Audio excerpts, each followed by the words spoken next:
Sa hawanan sa Miss O Radio 87.5 FM, amo karon hinatod ang mga maundanong balita. Pinaagi sa Miss O Radio Patrol Balita sa hapon. Dinhi inyong masayran ang nagkadaiyang labas ng mga balita sa atong palibot.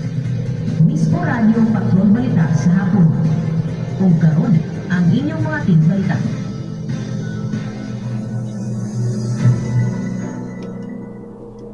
Maayong hapon, Misamis Oriental, tibok nasud, ingon man tibok kalibutan nga naabot sa atong Sibiyahan.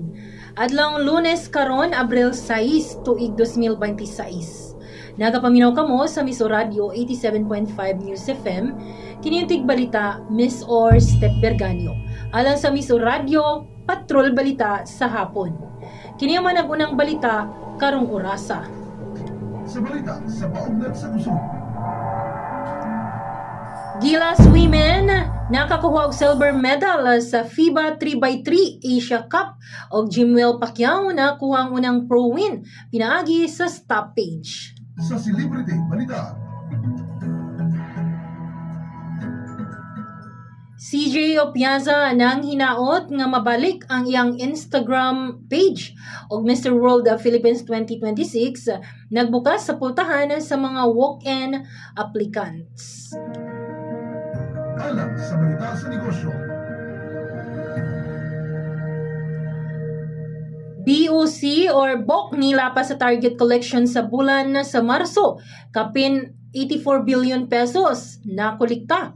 Og Malacañang mo pa sa kagkaso batok sa nagpakailap og energy lockdown nga fake news. Sa balita, kawas sa nasud. Ikaduhang eroplano nga pang-combat sa Amerika na tagak sa Persian Gulf og Trump planong putlon ang budget sa NASA. Sa balita, sulod sa nasud.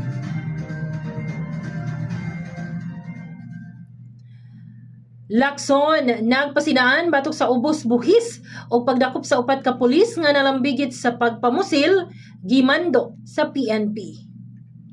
Sa balita sa rehiyon.